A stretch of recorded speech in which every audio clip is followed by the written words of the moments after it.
Before we get into today's deep dive, please remember to subscribe, like, and share this video, as it really does help us to reach a wider audience. But without further ado, let's get into today's deep dive. For decades, the direction of the global economy appeared remarkably clear. Trade barriers were lowered, factories moved across borders, companies divided their production between multiple countries, governments signed agreements designed to make international commerce easier, and consumers became accustomed to buying products assembled from materials, components, and labor sourced from almost every corner of the world. But today, that direction is beginning to reverse.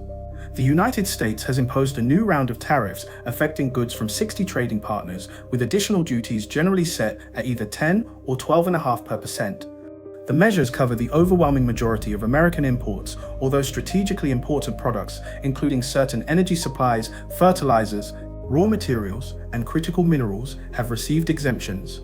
The official justification is that the affected economies have failed to impose or adequately enforce restrictions against products made using forced labor. But the wider significance reaches far beyond that argument. These tariffs arrive after years of trade disputes, industrial subsidies, export restrictions, sanctions, and mounting pressure on companies to reduce their dependence upon geopolitical rivals. They also follow an earlier tariff regime that was struck down by the United States Supreme Court, forcing the administration to rebuild much of its trade policy using different legal powers. China has objected, Australia, Brazil, and Norway have criticized the measures. The European Union, Britain, and several other trading partners have sought to interpret how the new duties interact with agreements they had already negotiated with Washington. Meanwhile, tensions between the United States and two of its closest neighbors have deepened, with new disputes involving Canadian and Mexican goods, including cars, steel, and aluminium. These are not isolated disagreements. They are part of a much broader transformation. Countries that once celebrated economic integration are now talking about economic security. Governments that spent decades encouraging companies to manufacture wherever costs were lowest are now offering subsidies to bring strategic industries home. Trade relationships, once judged primarily by price and efficiency, are increasingly being judged by politics, alliances, and national security. Semiconductors, electric vehicles, steel, energy, medicines, artificial intelligence, critical minerals. The question is no longer simply whether a country can import these things cheaply. It is whether that country can still access them during a crisis. That shift raises a much larger question. Are tariffs merely being used to renegotiate the terms of global trade? Or are they evidence that the age of globalization itself is beginning to end? To understand the scale of that possibility, we first need to be clear about what globalization actually means. Globalization is often spoken about as though it were a political ideology. In reality, it is a system of deepening connections. Goods cross borders. Money crosses borders. Information crosses borders. Companies operate across multiple countries. Workers compete within increasingly international labor markets. Investors can finance a factory on one continent, manage it from another, and sell its products throughout the world. A single item may contain minerals extracted in Africa, components manufactured in East Asia, software developed in North America, and packaging produced in Europe before being assembled somewhere else entirely. That system did not appear overnight. It developed over centuries through exploration, empire, migration, industrialization, and international trade. But the version most people recognize today accelerated dramatically after the Second World War.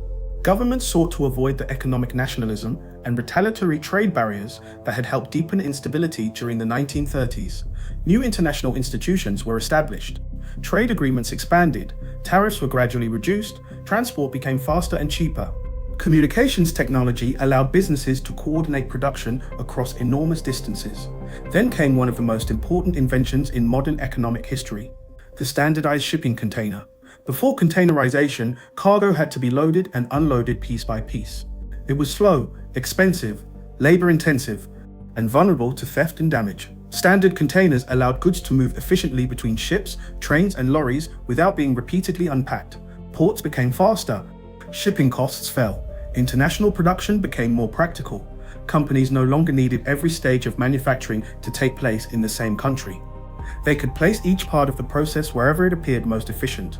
One country might provide inexpensive labor, another might offer specialist engineering, another might possess the necessary raw materials, another might provide access to wealthy consumers. The result was the modern global supply chain. That system accelerated again during the 1990s and early 2000s. The collapse of the Soviet Union appeared to confirm that market economics had prevailed.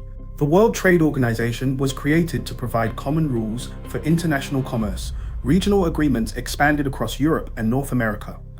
And when China joined the World Trade Organization in 2001, its enormous labor force and rapidly developing industrial base became even more deeply integrated into the global economy. Western businesses gained access to cheaper production. China gained investment, technology, employment, and export markets.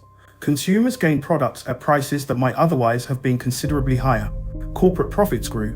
Global trade expanded. Hundreds of millions of people in developing economies were drawn into industrial employment and rising incomes.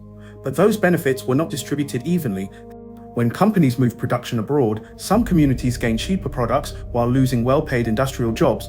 Profits increased, but wages did not always rise at the same pace. Entire regions that had once depended upon manufacturing experienced decline. Governments promised that workers displaced by international competition would move into new industries. Some did, many did not. That created an unresolved political tension at the heart of globalization. The system could generate enormous wealth overall, while still leaving particular communities feeling poorer, less secure, and increasingly ignored. For years, those concerns were treated as the unfortunate cost of economic efficiency, but then the shocks began to accumulate. The global financial crisis exposed the dangers of economies linked through fragile financial systems.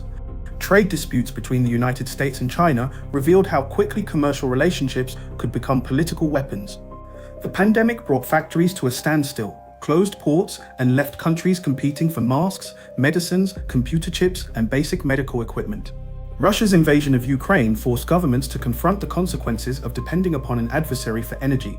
Conflict in the Middle East disrupted shipping and increased transport and insurance costs. And today's tariff war has pushed the same question back to the center of international politics. What happens when the most efficient supply chain is no longer considered the safest one? Global trade has not stopped. The World Trade Organization still expects merchandise trade to grow this year, although more slowly than before, and nearly 3/4 of global merchandise trade continues to operate under its normal most favored nation framework. So this is not yet the disappearance of globalization, but it may be the end of the version of globalization that placed efficiency above almost everything else.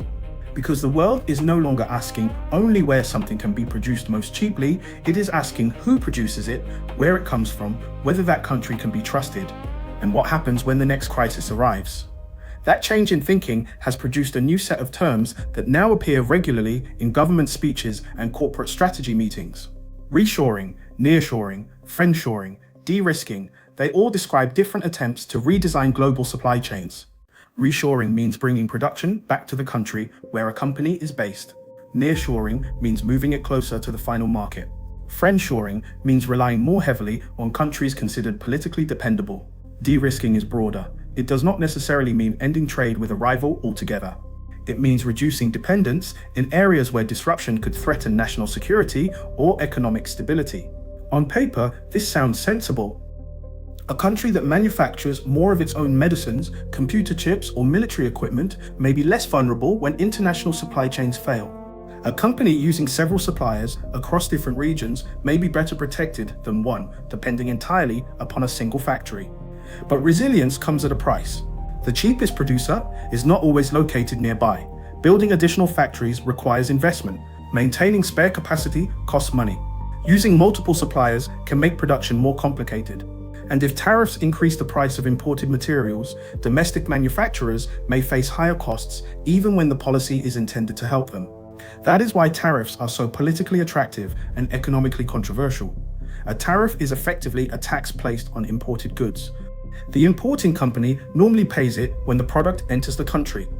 That company must then decide whether to absorb the cost, reduce its profit margin, demand a lower price from the overseas supplier, or pass some of the increase on to customers.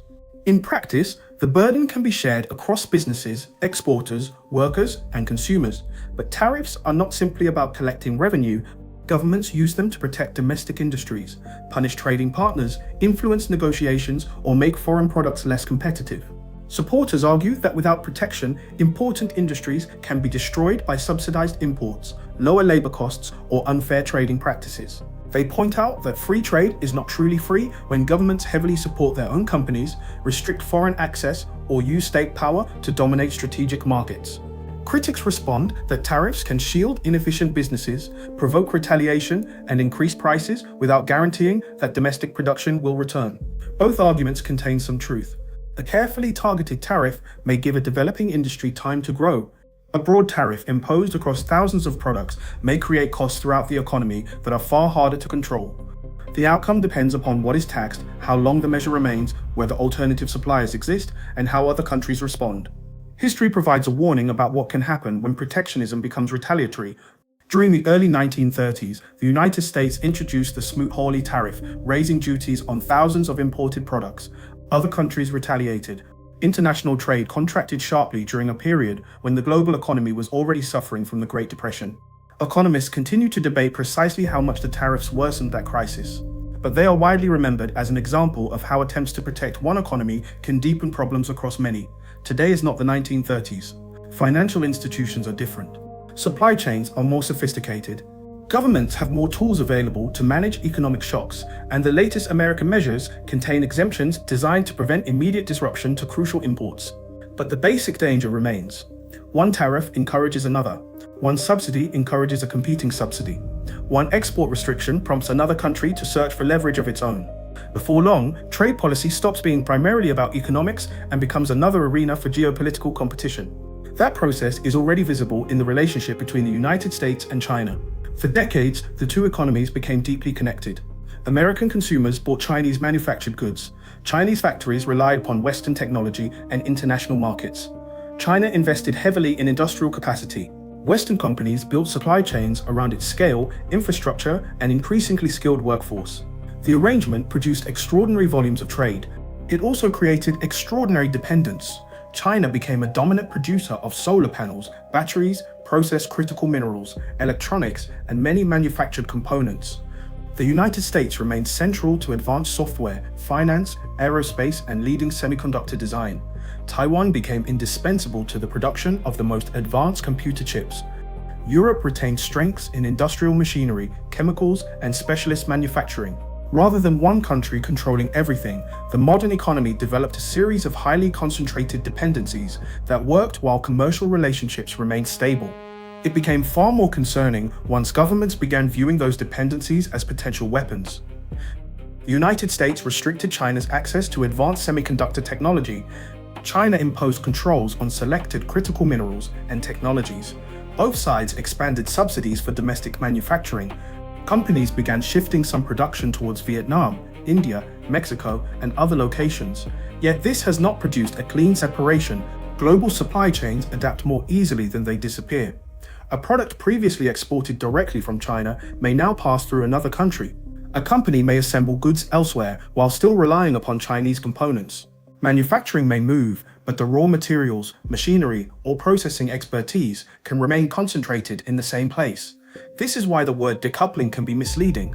The world's two largest economies may be reducing direct dependence in certain strategic industries, but they remain connected through trade, finance, suppliers, and third countries.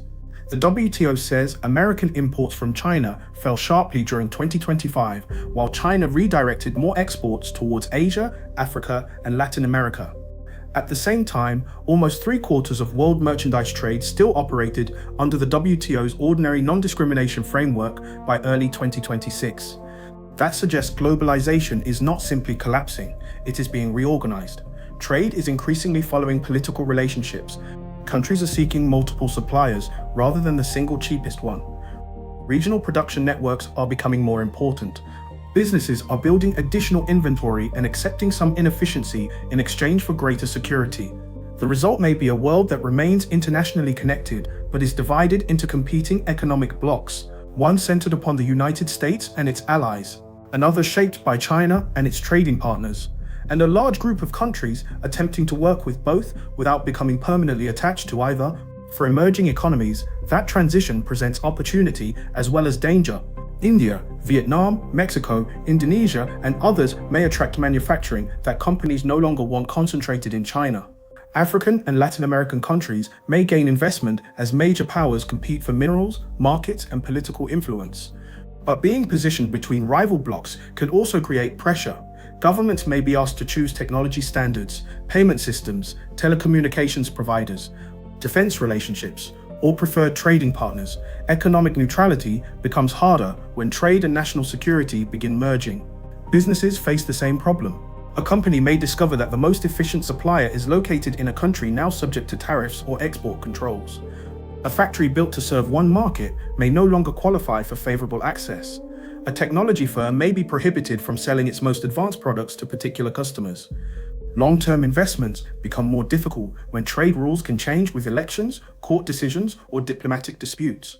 The immediate cost is uncertainty, and uncertainty can be almost as damaging as the tariff itself. A company that does not know what duties will apply next year may delay building a factory. It may postpone hiring. It may hold more cash instead of investing. It may charge higher prices to protect itself against future disruption. When thousands of businesses make similar decisions, economic growth can weaken even before the full tariff cost reaches consumers.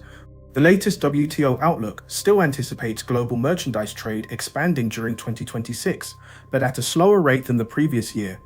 It also warns that tariff uncertainty, geopolitical fragmentation, and higher energy costs could place further pressure on global commerce. So what would this new era mean for households? Potentially a complicated trade-off. Bringing production closer to home could create jobs in manufacturing, construction, logistics, and engineering. Strategic industries may become more secure, countries may be less exposed when wars, pandemics, or diplomatic disputes interrupt trade.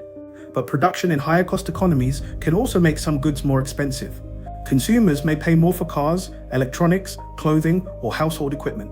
Governments may spend large sums subsidizing industries that private companies would not otherwise build domestically. Those subsidies must eventually be funded through taxation, borrowing, or reduced spending elsewhere. The promise of reshoring is greater resilience and better employment. The risk is that governments protect industries without making them competitive. There is also no guarantee that returning manufacturing will recreate the industrial employment of the past. Modern factories are heavily automated. A new semiconductor plant or battery facility may produce enormous value while employing far fewer people than the factories that disappeared decades ago. The jobs that do return may require different skills from those available in the communities politicians hope to revive. That does not make industrial policy pointless. It means slogans about bringing jobs home are easier than delivering the workforce, infrastructure, energy, and investment necessary to sustain them. Consumers may also have to reconsider what they expect from the global economy. For years, cheap and rapidly available goods became normal. Companies built systems around minimal inventories and precisely timed deliveries. That efficiency kept costs down. But it left little protection when factories closed or shipping routes were disrupted. A more resilient system may require larger inventories, duplicate suppliers, and production spread across several countries. All of that costs more. In effect, the world may be preparing to pay an insurance premium for economic security. The question is whether societies believe that price is worth paying. And that brings us back to the tariffs being imposed today. They may succeed in changing where companies invest. They may persuade trading partners to negotiate. They may protect selected industries or reduce dependence upon particular countries. But they may also increase prices, encourage retaliation, and fragment a trading system that remains essential to global prosperity. The consequences will not be determined by tariffs alone. They will depend upon whether governments use the protection they create to build productive, competitive industries or simply shelter existing weaknesses. They will depend upon whether countries cooperate in areas of shared interest while competing elsewhere. And they will depend upon whether the world's largest economies can prevent economic rivalry from becoming permanent hostility. So, is globalization officially over? Not yet. Goods are still moving across borders in enormous volumes. Services are increasingly delivered internationally through digital networks. Investment continues to flow between countries. Trade remains deeply embedded in almost every modern economy. The WTO's latest figures show that commerce has remained more resilient than many expected, supported partly by technology investment and the ability of supply chains to redirect themselves. But the philosophy that guided globalization for decades is changing. Efficiency is no longer the only priority. Security matters, resilience matters, political alignment matters. Governments are becoming more willing to intervene in markets, subsidize strategic sectors, and restrict trade in the name of national interest. The world is not retreating entirely behind its borders. It is building new connections while weakening others. Globalization may therefore be entering a more guarded, expensive, and politically divided phase. A version in which countries continue trading but no longer assume that trade will protect them from conflict. Today's tariff war is not proof that international commerce has ended. It is evidence that trust in the old system has weakened. And once trust disappears, businesses and governments begin preparing for a different world. A world where the cheapest supplier may no longer be considered the best supplier, where economic relationships are judged by security as well as price, and where every product crossing a border can become part of a much larger political contest. Globalization is not dead, but the era in which it appeared inevitable may already be over. There is another reason why today's tariff war matters. It tells us something about how governments now view the world. For much of the past 4 decades, the dominant belief was that economic integration reduced the likelihood of conflict. The theory was straightforward. Countries that traded with one another, invested in one another, and depended upon one another economically would be far less likely to fight one another. In many ways, that belief shaped the modern global economy. Supply chains stretched across continents because efficiency mattered more than geography. Companies chose locations based upon cost rather than politics. Consumers rarely thought about where products came from because they assumed those supply chains would always remain open. Today, that assumption no longer exists. Governments increasingly ask different questions. What happens if another pandemic closes factories? What happens if shipping routes are disrupted? What happens if diplomatic relations suddenly deteriorate? What happens if the country producing your most important components becomes your strategic competitor? Those questions have fundamentally changed how governments think about economic security. For many policymakers, the cheapest supply chain is no longer automatically considered the safest one. That doesn't mean global trade is ending. Far from it. Trade remains one of the foundations of the global economy. Businesses will continue importing, exporting, investing, and operating internationally. But the priorities have changed. Resilience now sits alongside efficiency. National security sits alongside profitability. Political stability sits alongside production costs.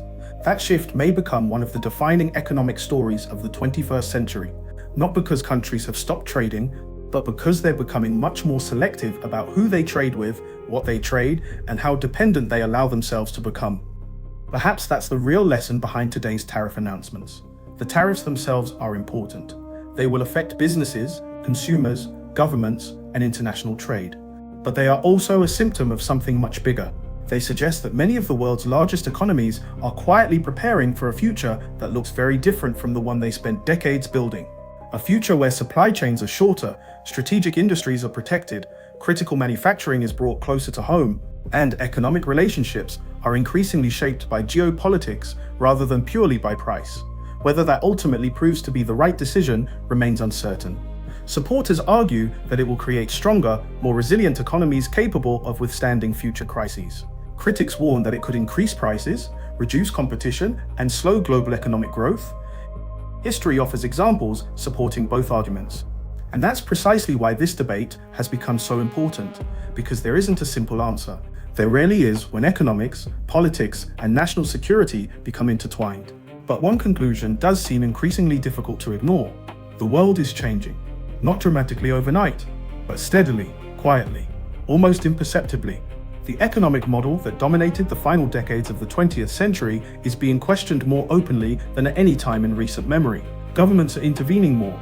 Businesses are rethinking supply chains. Investors are reassessing geopolitical risks. Consumers are beginning to experience the consequences through prices, availability, and changing patterns of production. That doesn't necessarily mean globalization has ended, but it almost certainly means the version of globalization that many of us grew up with is evolving into something very different. Perhaps future historians won't remember today's tariffs simply as another trade dispute. Perhaps they'll look back on them as one of many moments that signaled the beginning of a new economic era, an era where resilience mattered as much as efficiency, where economic security became part of national security, and where countries accepted paying a little more today in exchange for feeling a little more secure tomorrow. Whether that proves to be the right choice is something only time will answer. But one thing is already becoming clear. The debate is no longer about whether globalization should continue exactly as it has for the past 40 years. The debate is about what replaces it, and that question will shape economies, businesses, and households across the world for decades to come. And that brings us to the end of today's deep dive. We hope you've enjoyed today's episode, and more importantly, that it's helped explain one of the biggest economic shifts taking place in the world today. Please remember to like, subscribe, and share this content to help us reach a wider audience. I'm Alexander Jones-Redway. Thank you for joining me, and I'll see you in the next one.